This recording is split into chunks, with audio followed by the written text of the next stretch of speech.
Well, there are prisoners who are spending their time behind bars differently these days. They're planning and preparing for what their life looks like when they're released. They turn to a university for help. Anusha Roy gives us a look at the Inside Out program. Sure. Other questions about exam items in particular? This day's lesson was about psychology. I was curious about number 64. A class that's much more than just tests and coursework. It's a place for students to understand and change their own behavior. Some of my friends, when they come over to my room, they notice that my books are like stacked and organized and my bed's made, and they're like, oh, you have OCD. Jason Bondurant is a part of Regis University's Inside Out program, where he's working towards 18 college credits transferable anywhere. I graduated high school in 1997. Was not a good student, barely graduated, so thinking about college was never really on my mind. But then everything changed.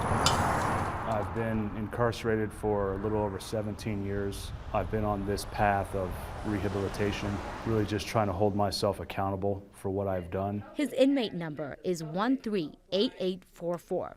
He will never use his education in the outside world because he's serving a life sentence without the possibility of parole for murder. He takes classes at the Colorado Territorial Correctional Facility in Canyon City over Zoom.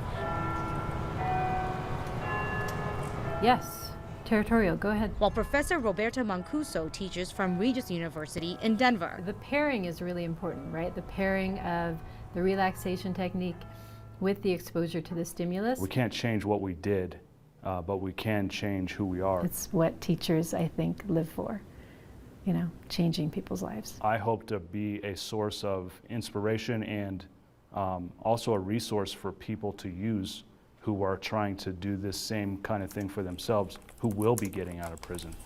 People like Rebecca Romero, who says this program fits where she is in life, in a halfway home, getting ready to transition back to her family. My children were 10 and 12 when I went to prison. She started her coursework behind bars while serving time at Denver Women's Correctional Facility for drinking and driving and vehicular assault. Luckily, I did not kill anybody, but I did affect a lot of lives negatively. Now she's working towards her bachelor's and hopes one day a master's, learning to make her wrongs right. My end goal is to help other women that have been in my situations, that have overcome addiction and rape and abusive relationships and being torn away from everything they've loved. The program is designed to reduce recidivism, which is tied to achieving higher education. It's also designed to inspire other inmates to spend their time differently behind bars. I'm gonna give it a shot. And change their path if released. What's great is that you just described exactly what it's like for a lot of people. And while the success of the program is unknown, Professor Mancuso sees a difference inside the prisons and students. They're looking at their world completely differently from week to week. There's a much larger community of people here who want to change than I think is held in the common perception of this population.